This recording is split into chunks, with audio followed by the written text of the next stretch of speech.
కాబట్టి చంద్రబాబు నాయుడు గారు స్పందించారు. ఇంకా డిప్యూటీ సీఎం గారు ఉన్నారు పవన్ కళ్యాణ్ గారు, ఆయన ప్రశ్నించడానికే పుట్టాను అంటాడు. చాలా మంది పాపం జనం కూడా నమ్మినారు, అందుకోసమే ఆయనకి పూర్తి ఓట్లేశారు.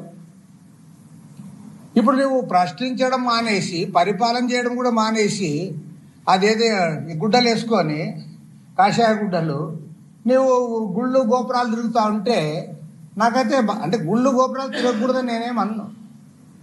కానీ మన హిందూ సమాజంలో ఏమంటే రిటైర్మెంట్ అయిన తర్వాత, వయసు పెరిగిన తర్వాత ఈ కార్యకలాపాలను తగ్గించి ఆధ్యాత్మికంగా అట్లా గుళ్ళు గోపురాలు తిరిగేవాళ్ళని చూశాను.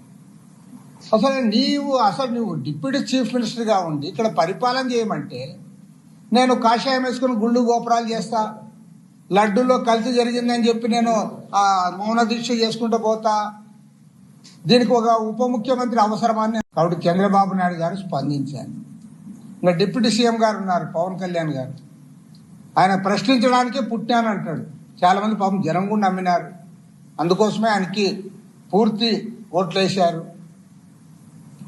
ఇప్పుడు నువ్వు ప్రశ్నించడం మానేసి, పరిపాలన చేయడం కూడా మానేసి, అదేదో గుడ్డలు వేసుకొని కాషాయ గుడ్డలు నువ్వు గుళ్ళు గోపురాలు తిరుగుతా ఉంటే నాకైతే అంటే గుళ్ళు గోపురాలు తిరగకూడదని నేనేమన్నా.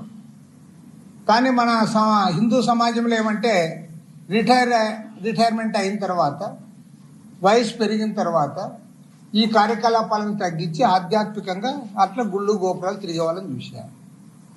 అసలు నువ్వు డిప్యూటీ చీఫ్ మినిస్టర్గా ఉండి ఇక్కడ పరిపాలన చేయమంటే, నేను కాషాయం వేసుకుని గుళ్ళు గోపురాలు చేస్తా, లడ్డూలో కల్తీ జరిగిందని చెప్పి నేను మౌన దీక్ష చేసుకుంటూ పోతా, దీనికి ఒక ఉప ముఖ్యమంత్రి అవసరమని